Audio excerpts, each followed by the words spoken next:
Jadi mohon ini supaya majelis ini kan majlisul iltorti Rasulullah, coba terlatihlah mengatakan Allah itu subjek, Allah itu al-fa'ilul mukhtar, Allah itu al-fa'ilul mukhtar, Allah itu yang menentukan alam ini, dan Allah mensifati dirinya wa annahu huwa adhaka wa abka. Allah itu zat yang memberi orang itu bisa tertawa, dan Allah juga yang memberikan orang itu bisa menangis.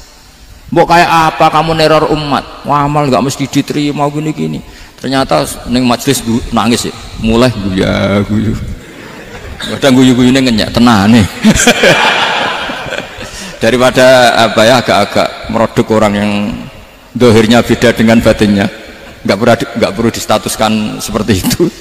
Ya sudah, biasa saja. Jadi nah, fi muqaddimihim, imam besar dalam manhaj ini namanya Abul Hasan apa? Asyadzili. Abul Hasan Asyadzili itu kalau ada orang tanya gini, Beb saya ini susah, sholat saya tidak mesti diterima Allah gini-gini, marah. Nggak usah. Kafa bika jazaan an radiyaka laka ahlan. Sudah kamu ditakdir pernah sujud itu sudah keren. Saya itu andaikan dapat kabar dari malaikat bahwa sholat kamu tidak diterima, saya tidak susah. Bukan karena sombong, pernah ditakdir sholat sujud ning Allah itu keren. Kayak apa malunya kita ketemu Allah kemudian kita di bumi tidak pernah sujud. Makanya itu Abul Hasan Asyadzili, kowe ora usah mikir sholatem ditampa ta ora usah mbok mikir, kowe ditakdir tau sujud itu hebat. Kafa bika jazaan an radiyaka laka ahlan. Cukup kamu mendapat balasan dari Allah, kamu pernah ditakdir sujud. Gak perlu ngaji alim alama gowo sawi ngalor ngidul jalalain, keren. Paling gak malaikat pernah melihat kamu, gowo tak kitab kuwedi. Gak penting, paham gak penting, karena isra bakat paham.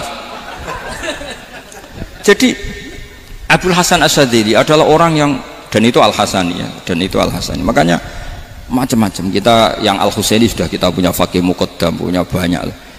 Di Al-Hasani yang paling populer diantaranya adalah Abul Hasan Asyadzili. Beliau tuh kalau ngendikan sesuatu itu positif terus. Termasuk itu ketika ada orang resah sholat saya diterima ndak, kata beliau, wes sing sempurna ditakdir tahu sujud. Saya itu sebetulnya kadang-kadang miris, wah sholatku tompo ta ora, tapi saya sangat sadili, sangat sadili. Saya nggak pernah berdoa ya Allah ibadah kami jenengan terima ndak, karena takut kalau doa gitu keterusan itu terus ditompo ora ya, akhirnya keterusan gitu, akhirnya ngenes. Masa orang pernah sujud ngenes, lama-lama gini setan masuk. Apa artinya saya sujud ternyata gak diterima? Lu wong kawula kok iskal tentang pernah sujud. Itu kan ibarat gini, kamu ngasih uang sama orang tua kamu, misalnya Habib Soleh ngasih uang Habib Ali, terus apa artinya tak kasih, kemudian beliau tidak terima kasih, itu kan lucu. Terima kasih tidak terima kasih, seorang anak ngasih orang tua itu keren. Makanya saya bangga dengan Habib Soleh ketika beliau mengumrohkan Habib Ali, sudah mendaftarkan haji Habib Ali.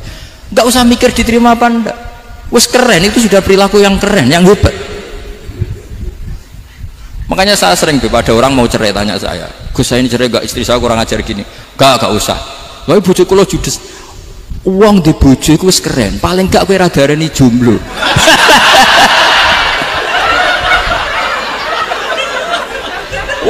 Diarani dudul ora enak.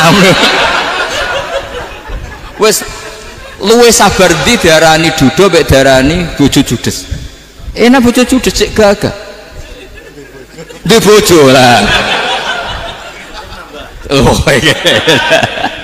Provokator itu.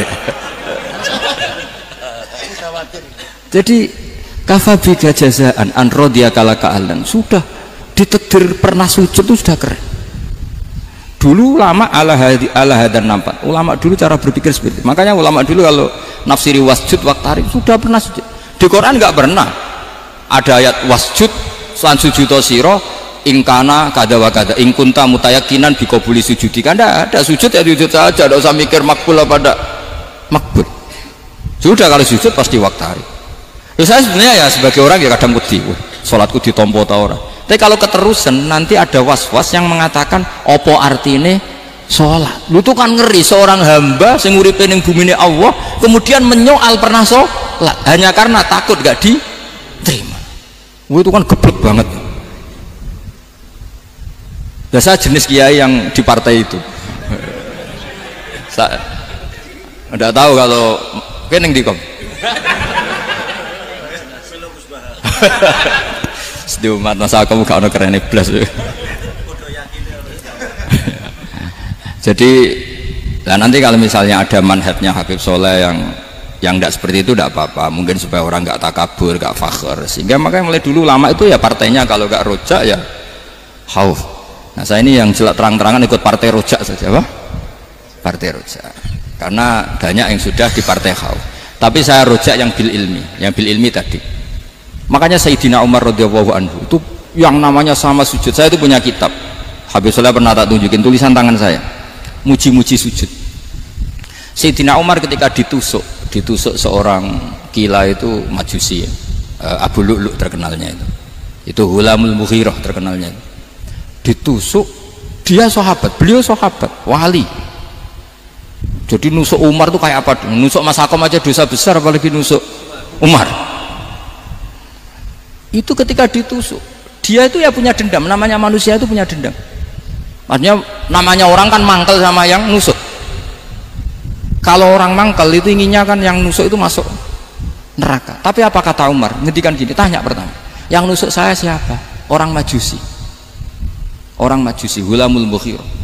Alhamdulillah alladzi lam yaj'al maniyati biyadi rajulin lam yasjud laka sajdatan yuhaju biha indaka yaumal qiyamah. Saya itu senang Gusti, yang nusuk saya orang yang nggak pernah sujud sama jenengan. Jika kalau saya dendam supaya dia masuk neraka, saya nggak takut orang itu nuntut sama saya. Tapi kalau dia pernah sujud, pernah sholat, kemudian dia masuk neraka karena nusuk saya, kemudian dia berargumentasi, saya pernah sujud ya Allah, kenapa engkau masukkan neraka? Saya tidak berani jawab ya Allah, saking hormatnya sama yang namanya sujud. Jadi kamane dendamnya kesampaian cara Jawa ya. Dendam dengan tanda kutip ya, tidak makna semestinya. Jadi mangkel mbek sing nusuk nak mlebu neraka pantas wong ora tau sujud wae Gusti gitu. Tapi kalau pernah sujud kemudian dia masuk neraka karena saya, bisa yuhajuni biha yaumal qiyamah. Jadi kayak apa sujud? Saya apa? Nabi itu kalau muji sujud sampai ngingatkan wa hatta takuna sajdatul wahidatu khairan minad dunya wa ma fiha. Nanti kalau kamu di akhirat ketemu Allah, kenangan terbaik kita apa? Di dunia pernah sujud. Keren kan? Cara ning pondok wis tau bayar syariah. Cara sowan kiai tau ngampopi Mas. Wis go jajan. Nah tapi kadang syaitan itu masuk tadi. Apa artinya sujud gak mesti ditompo, apa artinya sowan Habib ngaturi ra mesti ditompo, ngaturi kiai. Akhirnya ada ketakutan. Nah kalau ketakutan ini berlebihan lama-lama, ma faidatus sujud. Wah itu sudah buruk sekali, wong hamba kok tanya ma faidatus sujud. Nah ini di pentingnya mazhab-mazhab Syadzili. Jadi saya ngaji agak-agak uraan wa amdan. Kalau ini watak sudah bukan. Jadi uraan itu ada dua, ada yang amdan bismil ilmunya banyak terus milih manhaj. Insya Allah saya partai itu. Ada yang uraan bakat Mas. Ada ya? Ada apa banyak? Nah sebetulnya khauf juga gitu Bim. Ada khauf itu karena ilm. Ada Habib alim alama atau kiai alim alama, dia tahu masyarakat kalau ngikuti Gus Bak nanti jadi fakhr, kurang tawaduk, terus dia milih partai khauf. Lah yang buruk itu ada kiai yang milih khauf pancen dari awalnya sati cilik ya. Jenisnya wis sati. Jadi sebenarnya dia tidak cukup ilmunya nerangkan khauf, cuma jenisnya wis sati cilik. Wong ning omah lawang dikunci ono gludak-gludak, ono hantu putih. Jadi ya sama, yang bawa rojak bisa bawaan dablek, yang bawa khauf bisa saja bawaan ati cilik. Nah kita ingin yang bawa rojak ya bismil ilm, yang bawa khauf juga bismil ilm. Ya ono teh Mas, wong sing ati gede pegawene dua blek, tapi enggak bawaan rojak, memang bawaan dablek. Ada yang ati cilik tapi bawaan khauf. Jadi mengatakan khauf tapi sebetulnya bawaan ati cilik. Nah kita inginnya ndak, kalau rojak ya bismillah kayak Abdul Hasan Asyadzili, kalau yang kampanye khauf kayak Sayyid Abdul Haddad bawaan apa? Ilm. Sehingga kita ini Qul inni ala bayyinatin mir rabbi, semua itu berdasar ilmu sing jelas welo-welo. Makanya semua nabi memaklumatkan apa? Qul inni ala bayyinatin mir rabbi. Jadi semua ilmu syaratnya apa? Bayyinah. Bayyinah itu kebenaran ilmiah sing jelas welo-welo. Makanya itu yang disebut Allah Subhanahu wa taala mensifati kekasihnya yaitu Nabi Muhammad sallallahu alaihi wasallam, lam yakunil ladzina kafaru min ahlil kitabi wal musyrikina munfakkina hatta ta'tiyahumul bayyinah rasulun minallah yatslu suhufan mutahharah.